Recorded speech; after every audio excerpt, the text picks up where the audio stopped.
Good morning on. ഇന്ന് നമ്മൾ discuss ചെയ്യുന്നത് ഒരു ഹാർബറിലുള്ള ഡിഫറെൻറ്റ് എലമെൻസിനെ കുറിച്ചാണ്. ദാറ്റ് ഈസ് ക്വേസിനെ കുറിച്ച് ഡിസ്കസ് ചെയ്യുന്നുണ്ട്. Piers, wharfs, jetties, transit sheds, warehouses, navigational aids such as lighthouse signals and moorings. ഇത്ര കാര്യങ്ങളെക്കുറിച്ചാണ് എന്ത് ചെയ്യുന്നത് നമ്മൾ ഇന്നത്തെ ക്ലാസ്സിൽ ഡിസ്കസ് ചെയ്യുന്നത്. അപ്പോൾ ഇതിനെപ്പറ്റി സാധാരണ ജസ്റ്റ് ഒരു ബ്രീഫ് നോട്ട് എഴുതാനാണ് സാധാരണ നിങ്ങൾക്ക് ക്വസ്റ്റ്യനിൽ ചോദിക്കാറുള്ളത്. അപ്പോൾ ഒരു ബ്രീഫായിട്ട് എന്ത് ചെയ്യണം, ഇത് എല്ലാ എലമെൻസിനെ കുറിച്ചും നമ്മൾ എന്ത് ചെയ്യണം, ജസ്റ്റ് ഒന്ന് മനസ്സിലാക്കി വെക്കണം. വാർഫ്സ് എന്ന് പറഞ്ഞാൽ which are platform or landing places which are necessary for ships to come close enough to the shore for the purpose of embarkation, disembarkation, etc. at the same time. This platform location should give sufficient depth of water for the ship to float. Such platforms are called wharfs. Thus, a wharf afford a working platform alongside the ship's continuity of the shore. A wharf may be a sheet pile, or it may be consist of piled projection with or without artificial retention of soil, some behind, or it may be a gravity wall. ഇപ്പോൾ വാർപ്പ് എന്ന് പറഞ്ഞാൽ നമ്മൾ ഷിപ്സിൻ്റെ ഒരു landing platform, ഷിപ്പിൽ നിന്ന് നമ്മൾ ആൾക്കാർ ഇറങ്ങിപ്പോവാനുള്ള ഒരു പ്ലാറ്റ്ഫോമാണത്. ഗുഡ്സൊക്കെ ഇറക്കാനുള്ള ഒരു പ്ലാറ്റ്ഫോമിന്, ലാൻഡിങ് പ്ലാറ്റ്ഫോമിനെയാണ് നമ്മളെന്ത് പറയുന്നത്, വാർഫ് എന്ന് പറയുന്നത്. സാധാരണ നമ്മൾ ഉണ്ടാക്കുന്നത് ഒരു ഷീറ്റ് പെയിൻ വാൾ വെച്ചിട്ടാണ്. ഷീറ്റ് പെയിൻ്റായിട്ടുള്ള വാൾ വെച്ചിട്ടാണ് എന്ത് ചെയ്യുന്നത്, നമ്മൾ വാർഫ്സ് എല്ലാം കൺസ്ട്രക്റ്റ് ചെയ്യുന്നത്. അപ്പോൾ ഇതാണ് ഒരു വാർഫിൻ്റെ ചിത്രം വരുന്നത്. നിങ്ങളൊക്കെ കണ്ടിട്ടുണ്ടാവും, ഒരു പോർട്ടിലോ അല്ലെങ്കിൽ ഹാർബറിലോ, കൊച്ചിയിലോ ബേപ്പൂരിലൊക്കെ പോയാൽ നിങ്ങൾക്ക് ഈ ഓരോ സ്ട്രക്ചേഴ്സ്, ഹാർബേഴ്സിൻ്റെ ഈ ഓരോ സ്ട്രക്ചേഴ്സ് നിങ്ങൾക്ക് കാണാൻ പറ്റുന്നതാണ്. ഇനി ക്വയസ്. വാർഫ്സ് along and parallel to the shore and are generally called quays, and their protection walls are called quay walls. The design of quay walls, they are built to retain and protect the embankment or filling. The factors affecting the design are the character of the foundation, pressure due to that find its way to the rail of the wall, effect of buoyancy for the portion of wall submerged, earth pressure at the rear, weight of the wall itself, live load of vehicle passing on the platform, dead load of the goods stored, force of impact of vessel. അപ്പോൾ ഇത്ര കാര്യങ്ങൾ consider ചെയ്തിട്ട് വേണം എന്ത് ചെയ്യാൻ, നമ്മളൊരു കേ വാള് design ചെയ്യാൻ, അല്ലെങ്കിൽ കേസൊക്കെ ഡിസൈൻ ചെയ്യാൻ. കേസ് എന്ന് പറഞ്ഞാൽ which wharfs parallel or along the ഷോറിനെയാണ് നമ്മളെന്ത് പറയുന്നത്, കേസ് എന്ന് പറയുന്നത്. അപ്പോൾ ഇതാണെന്തൊരു കേ വരുന്നത്, ഈ ചിത്രത്തിൽ കാണിച്ചിട്ടുള്ളത്.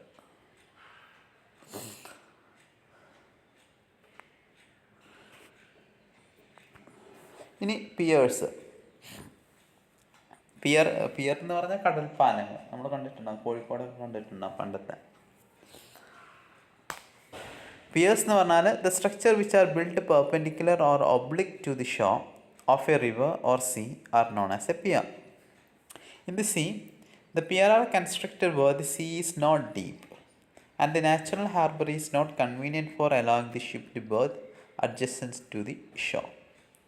In many cases, the pier are constructed with piles, columns and braces, leaving good space for the ocean current to flow without causing any obstruction. The dimension of a pier should be worked out very carefully. Its length should be sufficient to accommodate the longest ship likely to take its advantage. Piers are wharfs built at right angle with the shore. ഷോറിനായിട്ടൊരു angle ഉണ്ടാക്കുന്ന വാർഫ്സിനെയാണ് എന്ത് പറയുന്നത്, നമ്മൾ peer എന്ന് പറയുന്നത്, കടൽപ്പാലം എന്ന് പറയുന്നത്. ഷോറിന് പെർപെൻഡിക്കുലർ ഒരു ഒബ്ലിക്കായിട്ട് ഉണ്ടാക്കുന്ന ഒരു പാലത്തിനാണ് എന്ത് പറയുന്നത്, പിയർ എന്ന് പറയുന്നത്. 2 ടൈപ്പ് ഉണ്ട്, ഓപ്പൺ ഓർ സോളിഡ് കൺസ്ട്രക്ഷൻ ഉണ്ട്. ഓപ്പൺ പിയർ എന്ന് പറഞ്ഞാൽ which are constructed over open water on exposed timber or concrete piles. Open pier are used where minimum restriction of current is specified. നമ്മൾ ocean കറൻസിന് ഒരു minimum resistance provide ചെയ്യണമെങ്കിലാണ് നമ്മൾ എന്ത് ചെയ്യുന്നത്, ഓപ്പൺ കൺസ്ട്രക്ഷൻ ചെയ്യുന്നത്. The piers are relatively more economical as narrow pier in deep water. ഇതാണ് open construction. ഇതിൽ ഓഷ്യൻ കറൻസിനൊന്നും എന്തുണ്ടാവില്ല, ഒബ്സ്ട്രക്ഷൻസ് കുറവായിരിക്കും. ഇനി solid piers are built of material like earth or rock fill. Rock ഫില്ലൊക്കെ വെച്ചിട്ടാണ് എന്ത് ചെയ്യുന്നത്, സോളിഡ് പിയേഴ്സ് ഉണ്ടാക്കുന്നത്. Which offer more resistant or impact and wave action. More stable and more economical than open pier. More stable ആണ്, more economical ആണ്. The water area between 2 adjacent pier is known as slip, and width of slip will be equal to 3 or 4 times the beam of the largest ship to be accommodated.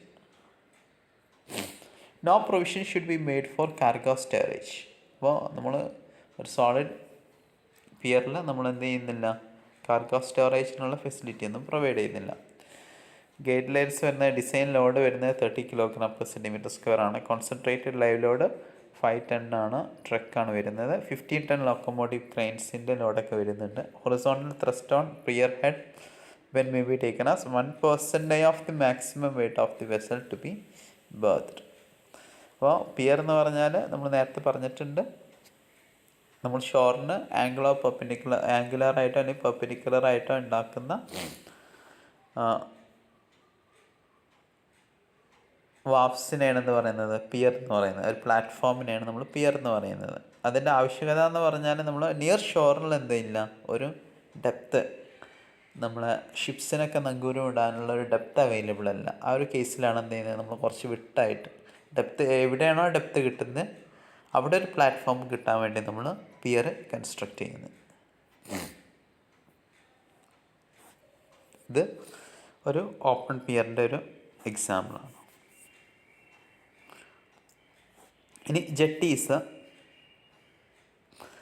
These are structures in the form of piled projection and they are built out from the shore to deep water and they may be constructed either for a navigable river or in the sea. Jetties കണ്ടിട്ടുണ്ടാകും, boat ജെട്ടീസ്. In rivers, jetties divert the current away from the river bank and thus scoring action is prevented. A jetty is defined as narrow structure projecting from the shore into the water with berths on one or both sides and sometimes at the end also. ഒരു berth provide ചെയ്യാനാണ് എന്ത് ചെയ്യുന്നത്, നമ്മൾ ഷിപ്സിന് അല്ലെങ്കിൽ ബോട്ട്സിനൊക്കെ 3 ഭാഗത്തും 2 സൈഡിലും അല്ലെങ്കിൽ എൻഡിലൊക്കെ ഒരു ബെർത്ത് എന്ത് ചെയ്യുന്നുണ്ട്, നമ്മൾ ജെട്ടീസ് പ്രൊവൈഡ് ചെയ്യുന്നത്. Jetties are exposed to severe wave action and their structural design is similar to that of breakwater. അപ്പോൾ ജെട്ടീസ് എന്ത് ചെയ്യുന്നുണ്ട്, നല്ല വേവ് ആക്ഷൻസൊക്കെ വരുന്നുണ്ട്. അപ്പോൾ അതിൻ്റെ ഡിസൈനും കൺസ്ട്രക്ഷനൊക്കെ ഈ സെയിം ആസ് ദാറ്റ് ഓഫ് നമ്മൾ നേരത്തെ ബ്രേക്ക് വാട്ടർ പറഞ്ഞിട്ടുണ്ട്, അതുപോലെയാണ് എന്ത് ചെയ്യേണ്ടത്, അതിൻ്റെ ഡിസൈൻ ചെയ്യേണ്ടത്.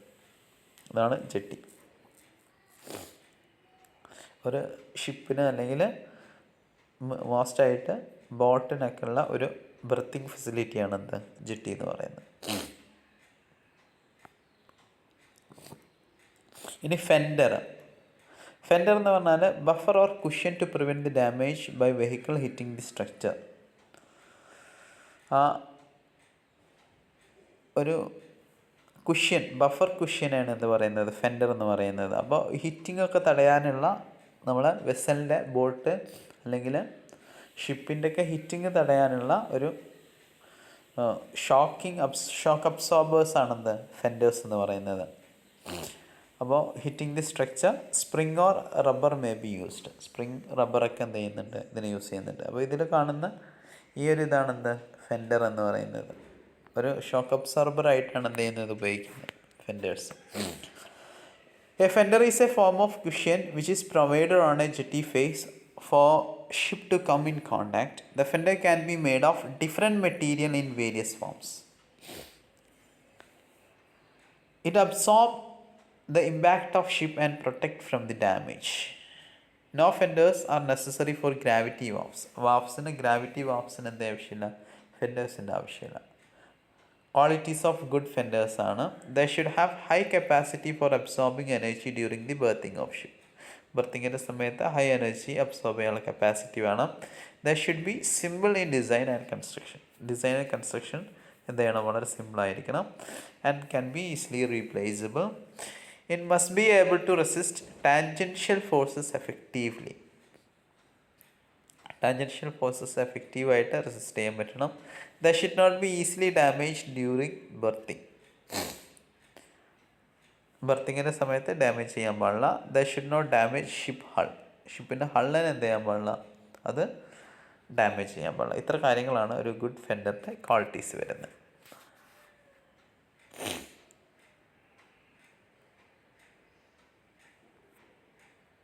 ഇനി type of fenders, wooden fenders ഉണ്ട്. വുഡൻ ഫെൻഡേഴ്സ് എന്ന് പറഞ്ഞാൽ simplest form of wooden fender and the form of horizontal wooden members. And vertical wooden piles known as hung fenders are hung from the deck and terminated at the water level. The wooden fenders piled are placed away from the deck on a slight batter of about 1 in 24. They absorb energy because the deflection when they struck by a ship. ഇനി rubber fenders എന്ന് പറഞ്ഞാൽ simplest form of rubber fenders are rubber tyres hung over the side of the dock.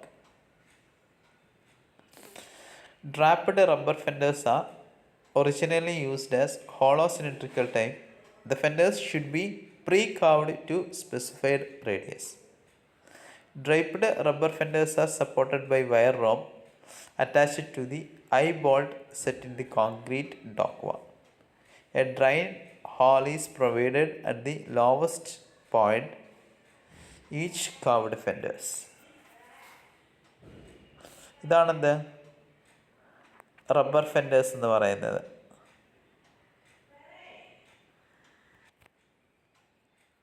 അപ്പോൾ ഈ ചിത്രത്തിൽ കാണുന്നതാണെന്ത് rubber fenders. ഇതിന് കൂടുതലായിട്ട് എന്ത് ചെയ്യാൻ പറ്റും, ഷോക്ക് അബ്സോർപ്ഷൻ കൂടുതലായിട്ട് സാധിക്കുന്നതാണ്.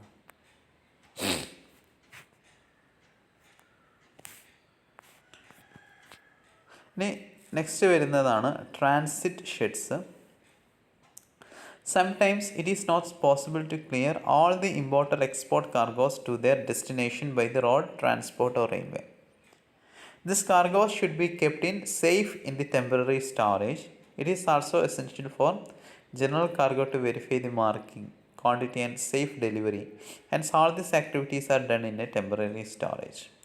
Hence transit shed is a covered arrangement for the temporary storage of import cargoes in which incoming and outgoing cargoes are kept for the purpose of safe protection. Transit shed is also termed as transit godown. Following are the various construction requirements. Rapid opening and closing are used. Doors are used. Transit shed should have advanced firefighting system. It should have adequate light in daytime where there should be continuous skylight.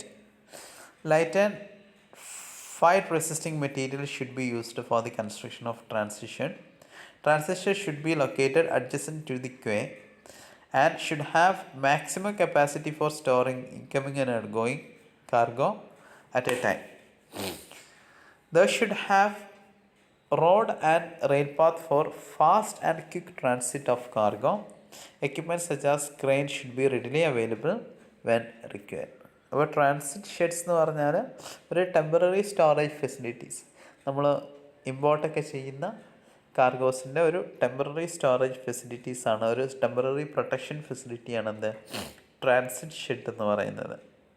അപ്പോൾ അതിൻ്റെ construction requirements ആണ് നമ്മൾ പറഞ്ഞിട്ടുള്ളത്. നമ്മൾ റാപ്പിഡായിട്ട് close ചെയ്യുന്ന door വേണം, fire fighting system വേണം, നല്ല അഡിക്വേറ്റ് ലൈറ്റ് വേണം, പിന്നെ അതിന് എന്ത് വേണം, റോഡ് കൃത്യമായിട്ട് വേണം, ട്രാൻസിറ്റ് റെയിൽസ് എല്ലാം വേണം. ഇത്ര കാര്യങ്ങളാണ് അതിൻ്റെ കൺസ്ട്രക്ഷൻ റിക്വയർമെൻറ്റ്സ് ആയിട്ട് പറയുന്നത്. ഇതാണ് ഒരു ട്രാൻസിറ്റ് ഷെഡിൻ്റെ ചിത്രം വരുന്നത്. ഇനി വെയർ ഹൗസൊക്കെ നിങ്ങൾ കേട്ടിട്ടുണ്ടാവും. വെയർ ഹൗസ് എന്ന് പറഞ്ഞാൽ which is permanently built on shore directly behind the transit sheds to shore good for longer duration in termless warehouse. നമ്മൾ കുറേ നേരത്തേക്ക് സാധനങ്ങൾ സൂക്ഷിക്കാനുള്ള ഗോഡൗണാണ് വെയർ ഹൗസ് എന്ന് പറയുന്നത്. ബോണ്ടഡ് വെയർ ഹൗസ് എന്ന് പറഞ്ഞാൽ the cargo which remain under the customs authority until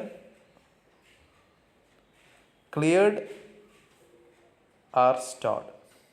Then such case the warehouse are termed as bonded warehouse. Customs അതോറിറ്റിൻ്റെ ഇതിൽ വരുന്ന ആണെന്ത് ബോണ്ടഡ് വെയർ ഹൗസ് എന്ന് പറയുന്നത്. അത് കസ്റ്റംസിൻ്റെ ക്ലിയർ കിട്ടുന്ന വരെ എന്ത് ചെയ്യും, അത് അവിടെ സ്റ്റോർ ചെയ്യും. Special type of material and equipments are required for the construction of warehouses. Warehouses building consist of storage areas like grain storage, meat storage, refrigeration plant for cold storage, special storing bins and spouts. Light cranes are provided at the intermediate floor level for loading and unloading of the goods. Location of warehouse should be such that it should be easily and readily accessed to transfer and removal of goods. Suitable sidings and rows should be made around the warehouse so as to transfer and removal of good easily and within the least time. അപ്പോൾ അതിന് location എന്ന് പറഞ്ഞാൽ നമുക്ക് easy ആയിട്ട് access ചെയ്യാൻ പറ്റുന്ന രീതിയിലായിരിക്കണം അതിൻ്റെ location വരേണ്ടത്. അപ്പോൾ ഇത് വെയർ ഹൗസിൻ്റെ ചിത്രമാണ്. വെയർ ഹൗസും ട്രാൻസിറ്റ് ഷെഡും തമ്മിലുള്ള മെയിൻ ഡിഫറൻസ് എന്ന് പറഞ്ഞാൽ ട്രാൻസിറ്റ് ഷെഡ് എന്താണ് ഒരു ടെമ്പററി ഫെസിലിറ്റിയാണ്. വെയർ ഹൗസ് എന്ന് പറഞ്ഞാൽ ഒരു പെർമനൻറ്റ് ഫെസിലിറ്റിയാണ് സ്റ്റോറേജ്. ഇനി നാവിഗേഷണൽ എയ്ഡ്സ് ആണ്. The mariner and ship have to be guided by proper signal during navigation. Correct guide ചെയ്യണം മറൈനേഴ്സിന് നാവിഗേറ്റ്. അപ്പോൾ അത് എന്തിനാണ് നമ്മൾ ഗൈഡ് ചെയ്യുന്നത് ചോദിച്ചാൽ to avoid the dangerous zones like hidden rocky outcrops and sand bars, to follow proper approaches to ലെക്കോയിറ്റ് ports. ഇതിനൊക്കെയാണ് എന്ത് ചെയ്യുന്നത് നമ്മൾ കറക്റ്റായിട്ട് മറൈനറിനെ അല്ലെങ്കിൽ ഷിപ്പിനൊക്കെ ഗൈഡ് ചെയ്യേണ്ടത്. ഇനി അതിൻ്റെ ടൈപ്സാണ് സിഗ്നൽസിൻ്റെ. Fixed and floating lights stations ഉണ്ട്, ലൈറ്റ് ഹൗസസ് ഉണ്ട്. Then signals different type of light signals ഉണ്ട്, ഫോക്സ് സിഗ്നൽസ് ഉണ്ട്, ഓഡിബിൾ സിഗ്നൽസ് ഉണ്ട്. ഇതിന് പിന്നെ ബീക്കൺസിനെ കുറിച്ച് പഠിക്കാനുണ്ട്. ഇതൊക്കെ നമുക്ക് എന്ത് ചെയ്യാം, അടുത്ത ക്ലാസ്സിൽ ഡിസ്കസ് ചെയ്യാം. അപ്പോൾ ഒരു 2 ക്ലാസ് വിത്തിൻ 2 ക്ലാസ് നമ്മൾ ഈ ഒരു മൊഡ്യൂൾ കൺക്ലൂഡ് ചെയ്യുന്നതാണ്. അപ്പോൾ thank you, have A nice day.